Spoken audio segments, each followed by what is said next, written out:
এবার ভিপি নূর কট। দর্শক, এমপি এবং প্রতিমন্ত্রী ভিপি নুরুল হক নূর কট। আজকের অনুসন্ধানের প্রধান চরিত্র গণ অধিকার পরিষদের সদস্য সচিব নুরুল হক নুরু। কাঁথাবালিশ নিয়ে লঞ্চে সদরঘাটে নামার যে নুরুর একসময় 3 বেলা ভাত জুটত না, সেই নুরু এখন পরিবার নিয়ে হেলিকপ্টারে চলাফেরা করে। চরের ভাঙা ঘর ভেঙে নতুন পাকা ঘর উঠেছে। হাঁটা চলা দেখলেই বোঝা যায় পকেটটা এখন আগের চেয়ে অনেক বেশি গরম। নুরুকে নিয়ে অনুসন্ধান করতে গেলে বেশ কিছু চরিত্র সামনে চলে আসবে, যাদের অনেকে চায়ের দোকানদার থেকে শিল্পপতি, পাঙ্গাস মাছ বিক্রেতা থেকে কয়েক শত কোটি টাকার মালিক বনে গিয়েছেন। কয়েক বছরের ব্যবধানে নুরুর বিকাশে ভিক্ষা বৃদ্ধি, সরকারি অর্থ আত্মসাৎ আর তদ্বির বাণিজ্যে সবার আগে কপাল খুলেছে নুরুর বাবা ইদ্রিস হাওলাদারের। মনে মনে কলা খায়, মনে মনে যায়, তার সাথে যোগাযোগ করে তারেক রহমান। নুরুর বাবা ইদ্রিস হাওলাদারের শিক্ষাগত যোগ্যতা টিপসই। সারা জীবন দিনমজুর হিসেবে অন্যের জমির ধান চালের ওজন মাপার কাজ করেছেন, স্থানীয় ভাষায় যাকে বলা হয় কয়েল, যে কারণে নুরুর বাবাকে ডাকা হতো ইদ্রিস কয়েল্লা। বিভিন্ন এলাকা থেকে ধান চাল কেনা ব্যবসায়ীদের কাছে ধান বিক্রি করার সময় ইদ্রিস কয়েল্লার ব্যাপক চাহিদা ছিল, কারণ নুরুর বাবা নাকি ওজনে কাঠচুপিতে ছিলেন মহাদক্ষ।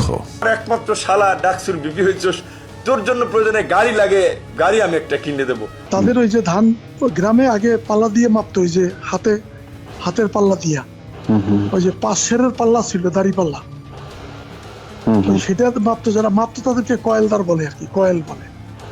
ধান মাপার কাজ করতো আর কি। 2019 সালে নুরুল হক নুরু ভিপি হবার পর থেকে ধীরে ধীরে কয়েল্লা ইদ্রিসের দিন পাল্টাতে শুরু করে। কয়েলের কাজ বাদ দিয়ে রাজনীতির মাঠে নামে, কারণ আগের ব্যবসার চেয়ে এই ব্যবসায় লাভজনক। প্রধান রাজনৈতিক ছিল বঙ্গবন্ধু শেখ মুজিবুর রহমান। এটা যদি আমি বলি সে ছিল না, তাইলে আমি ভুলের রাজ্যে বসবাস করি। আদার্স এখন বাংলাদেশে বঙ্গবন্ধুর পর কেন্দ্রীয় নেতা ভিপি নূর। আমি আপনাদের কাছে নুরুর বাবা ইদ্রিস হাওলাদারের মতো মামা, চাচা, ভাগ্নে এবং শ্বশুরবাড়ির লোকজনদেরকে নিয়ে গলা চিপায় এক নুরুতন্ত্র প্রতিষ্ঠিত হয়েছে, যেখানে ক্ষমতাসীন দল বিএনপির নেতা কর্মীরাও চরমভাবে কোণঠাসা হয়ে পড়েছে। তার মন্ত্রিত্ব কার্যকর হচ্ছে মূলত তার শালা নাইম, মানে শালা সুমন্দি, খালু শ্বশুর, বড় ভাই, ছোট ভাই, এভাবেই মানে প্রশাসন তাদের কথায় ওঠা বসা করতেছে। আমাদের লোকজন হ্যারাসমেন্ট হচ্ছে বিভিন্ন ইউনিয়নে, বিভিন্ন অফিস আদালত, ইউন অফিস, এসিলেন্ট অফিস থেকে শুরু করে শিক্ষা অফিস, সব জায়গায় গণ অধিকার পরিষদের যারা নেতৃত্ব দিচ্ছেন তাদের নেতারা অফিসগুলি দখল করে আছেন। এবং বিশেষ করে আমাদের জানা মতে টিউনো মহোদয়ের অফিসে তার আত্মীয় স্বজন, ভাই, শ্যালক। 15 মিনিটসের অনুসন্ধানে নুরুর আত্মীয় স্বজনের ব্যাপক অপকর্মের তথ্য উঠে এসেছে। এলাকায় দখল, চাঁদাবাজি থেকে শুরু করে স্থানীয় সকল সরকারি কাজে নুরুর পরিবারের লোকেদের বাইরে কারো কোনো কথা বলার সুযোগ নেই। বিশেষ করে নুরুর ভাই, ভাগ্নে, শালা, দুলাভাইয়ের নেতৃত্বে গণ অধিকার পরিষদের একদল সন্ত্রাসী এলাকায় যে অপকর্ম চালিয়ে যাচ্ছে তা মানুষের ধৈর্যের বাইরে চলে গিয়েছে। নাম বাংলা অধিকারী সব জায়গায় মারামারি করে।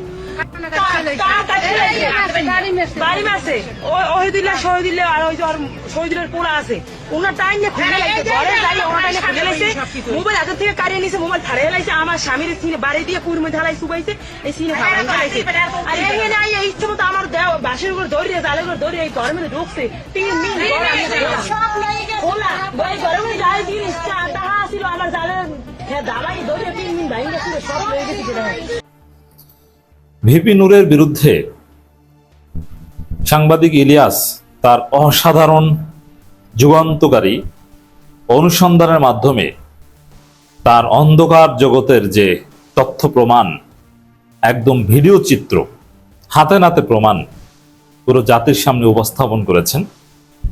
এতে জরুরি ভিত্তিতে ভিপি নূরের পদত্যাগ করা উচিত। তিনি যদি পদত্যাগ না করেন তাহলে প্রধানমন্ত্রী উচিত মন্ত্রী পরিষদ যে সাফল করবেন কিছুদিন পর, সেই সময় ভিপি নূরকে মন্ত্রী পরিষদ থেকে সরিয়ে দেয়া। কারণ একজন মন্ত্রীকে মন্ত্রী পরিষদ থেকে সরিয়ে দিতে যে গ্রাউন্ড দরকার, যে রিজন দরকার, সবগুলোই ভিপি নূরের বিরুদ্ধে প্রমাণিত হয়ে গেছে। এরপর প্রধানমন্ত্রীর জন্য ভিপি নূরকে আর মন্ত্রী পরিষদে রাখা একদম উচিত হবে না। এখানে জামাত এনসিপির হাতে একটা বিরাট কার্ড দিয়েছেন সাংবাদিক ইলিয়াস, যে দীর্ঘ প্রায় 1 ঘন্টার কাছাকাছি 1 ঘন্টার যে অনুসন্ধানী প্রতিবেদন উপস্থাপন করেছেন, এটাকে যদি জামাত এনসিপির অ্যাক্টিভিস্ট বা জামাত এনসিপির যে রাজনৈতিক শক্তি তারা যদি কাজে লাগায়, তাহলে ভিপি নূরের রাজনীতি এখানে খেয়ে দেয়া যায় এবং প্রধানমন্ত্রীকে বাধ্য করা যায় ভিপি নূরের মন্ত্রিত্ব খেয়ে দিতে। এখন জামাত এনসিপি এটা কতটুকু কাজে লাগাবে, ইলিয়াসের এই তথ্য প্রমাণ এটা নিয়ে তারা কতটুকু রাজনীতি করবে, আমরা দেখার অপেক্ষায়। বাট চাইলে এটা সম্ভব। দেখেন, এখানে ইলিয়াস যে কাজটা করেছেন, এই সেম প্রতিবেদনটা সরকার দলীয় বা সরকারের মিত্র ভিপি নূরের বিরুদ্ধে না হয়ে যদি বিরোধী দলের কারো বিরুদ্ধে হতো, সাপোজ ইলিয়াসের এই প্রতিবেদনটা, 47 মিনিটের প্রতিবেদনটা যদি আমির হামজার বিরুদ্ধে হতো, বাংলাদেশের সমস্ত মিডিয়া ভিপি নূরের এই প্রতিবেদনের প্রত্যেকটা সেকেন্ড নিয়ে আলাদা আলাদা রিপোর্ট করে বাংলাদেশে তোলপাড় তৈরি করতো এবং আমির হামজার, কাল্পনিকভাবে বললাম, জীবন তামাতামা করে দিত। কিন্তু যেহেতু মিডিয়া বিএনপির দখলে এবং মিডিয়ার একটা অঘোষিত নীতি যে বিএনপির অপকর্ম ফাঁস করবে না, তার বিরুদ্ধে বলবে না। হ্যাঁ, বিএনপির 2 গ্রুপের দ্বন্দ্বের ফলে অনেক সময় অনেক অপকর্ম মিডিয়া চলে আসে, নইলে স্বাভাবিকভাবে মেইন স্ট্রিম মিডিয়া সবগুলো বিএনপির দখলে। আপনি বিএনপির বিরুদ্ধে অভিযোগ নিয়ে কোনো সাংবাদিকের কাছে যান, তার সাহস হবে না রিপোর্ট করতে, কোনো হাউস ছাপাবে না। আমার নিজের প্র্যাকটিক্যাল এক্সপিরিয়েন্স, এগুলো আমরা দেখেছি। তো দর্শক, এখন তারেক রহমানের প্রিয় এবং তার এখন দরকার ভিপি নূরকে, যার ফলে হয়তো মিডিয়াগুলো এটা নিয়ে তেমন কিছু বলবে না বা লিখবে না। নইলে ভেরি সিম্পল, এখানে ভিপি নূরের বিরুদ্ধে সাংবাদিক ইলিয়াস যে অভিযোগগুলো প্রমাণ করেছেন, এগুলো নিয়ে অ্যাটলিস্ট তার কাছে জবাব চাওয়া হোক, সরকারের পক্ষ থেকে, দুদকের পক্ষ থেকে বলা হোক, বা দুদকের কাছে কেউ আবেদন করুক যে এটা তদন্ত করেন। দেখবেন যে দুদক তদন্ত করবে না, বরং এখানে বিরোধী দলের কেউ হলে সাংবাদিকরা দুদককে স্বপ্রণোদিত হয়ে তদন্ত করতে বাধ্য করত। দর্শক, এখানে একটা মজার বিষয়, ভিপি নূর এই সাংবাদিক ইলিয়াস কি ভিডিও প্রকাশ করেন এতে প্রচন্ড ভয় পেয়েছিলেন, যার ফলে যখন সাংবাদিক ইলিয়াস এখন থেকে প্রায় 24 ঘন্টা আগে ঘোষণা দিয়েছিলেন আগামীকাল রাত 8টায়, মানে একদিন আগের ঘোষণা, নুরুল হক নূরের চরিত্র জাতির সামনে উন্মোচন করা হবে, চোখ রাখুন আমার ইউটিউব চ্যানেলে। তো দর্শক, এই পোস্ট দেওয়ার কিছুক্ষণ পরেই নুরুল হক নূর ফেসবুকে পোস্ট করেছেন, সাংবাদিক ইলিয়াস অনেক কষ্টে জোড়াতালি এআই দিয়ে একটা ভিডিও বানাইছে, আসুন সকলে দেখে তার কষ্ট পরিশ্রমকে সার্থক করি। এই জাতির বিভ্রান্তকারী জামাতিদের তুমিই ভরসা, চালিয়ে যাও, পারলে সপ্তাহে একটা করে বানাও। দেখেন, এখানে তো জামাত প্রশ্ন একদম অপ্রাসঙ্গিক। তো বোঝা যায় যে ভিপি নূর ভয় পেয়েছেন, এই পোস্ট প্রমাণ ভয় পেয়েছেন এবং ভয় পেয়ে আগেভাগে নিজেকে ডিফেন্ড করেছেন যে এআই দিয়ে ভিডিও বানানো।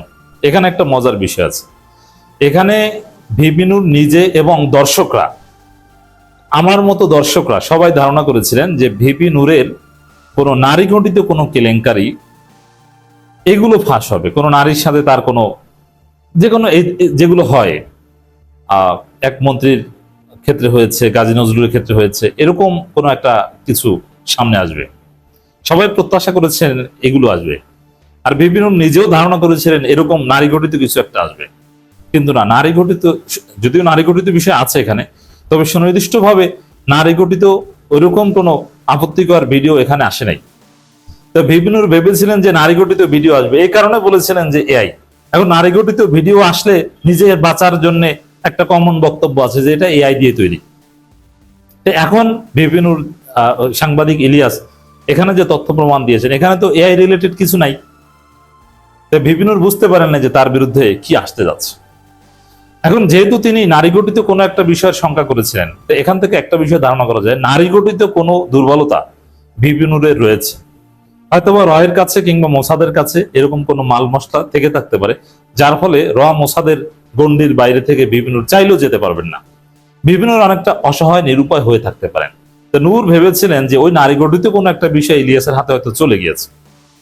দেখেন, নূরকে ইউনূসের আমলে মারাত্মকভাবে আহত করা হয়েছিল, সিঙ্গাপুরে চিকিৎসা নিতে হয়েছে। আহত করেছিল কারা? জাতীয় পার্টি এবং সেনাবাহিনী। বিচার চেয়েছিল, বিচার বিভাগে তদন্ত কমিশন গঠন করা হয়েছিল। আচ্ছা দেখেন তো, সেই তদন্ত কমিটি কোথায়? বিভিন্নর তো এখন ক্ষমতা, এখন কি তার বিচার চায়? এখন তো তিনি মন্ত্রী, এখন কি জাতীয় পার্টির সেই হামলাকারীদের ধরতে চায়? না সেনাবাহিনী কারা কারা তাকে পিটিয়েছিল তাদেরকে খুঁজতে চায়? না, এখন চুপ। এর মানে কি? এর মানে হচ্ছে বিভিন্নর একটা বিশেষ গোষ্ঠীর কাছে ধরা, যার ফলে তিনি চাইলেও মুখ খুলতে পারেন না। নারী গঠিত কোনো একটা বিষয় ওই গোষ্ঠীর কাছে থেকে থাকতে পারে। সাধারণত হানি ট্র্যাপের মাধ্যমে যেটা হয়, এটা অলরেডি হয়তো হয়ে গিয়েছে।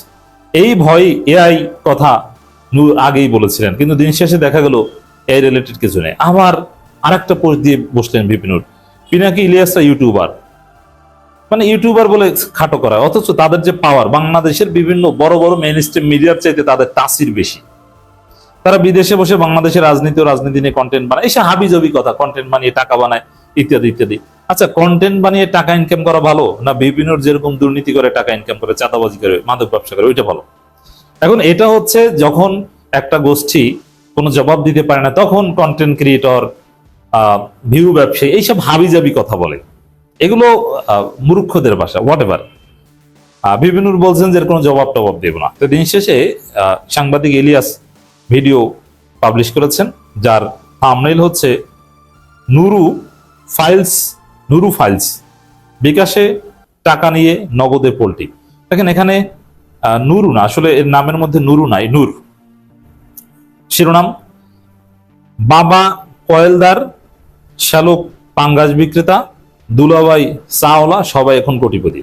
মানে এক কথায় যদি বলি যে বিপিনুরের নানান দুর্নীতি, চাঁদাবাজি, মাদক ব্যবসা, এগুলো সাংবাদিক ইলিয়াস সুনিপুণভাবে তথ্য প্রমাণ সহ তুলে ধরেছেন, যে কিভাবে তার ঘনিষ্ঠ লোকজন ফুলে ফেপে বড় হয়েছে এবং কিভাবে বিকাশের টাকা নিয়ে যে ঘটনা, এটা তো এই রাশেদ কিংবা তারেক এরাই অভিযোগ করেছিল। গণ অধিকার পরিষদ ভেঙে গিয়েছিল তো বিকাশের টাকার ভাগ বাটোয়ারা নিয়ে।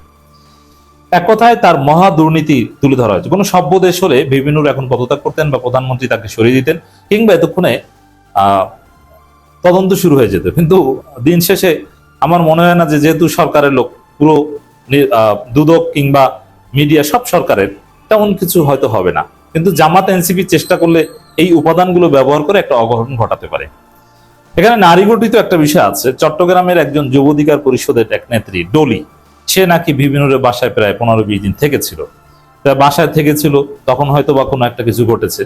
সবাই ভেবেছিল যে ডলিকে নিয়ে কোনো একটা কিছু আসে কিনা, কিন্তু না, ডলিকে নিয়ে কোনো ভিডিও বা এরকম কিছু নাই। তবে ডলি কখন কি ফাঁস করে দেয় বলা যায় না।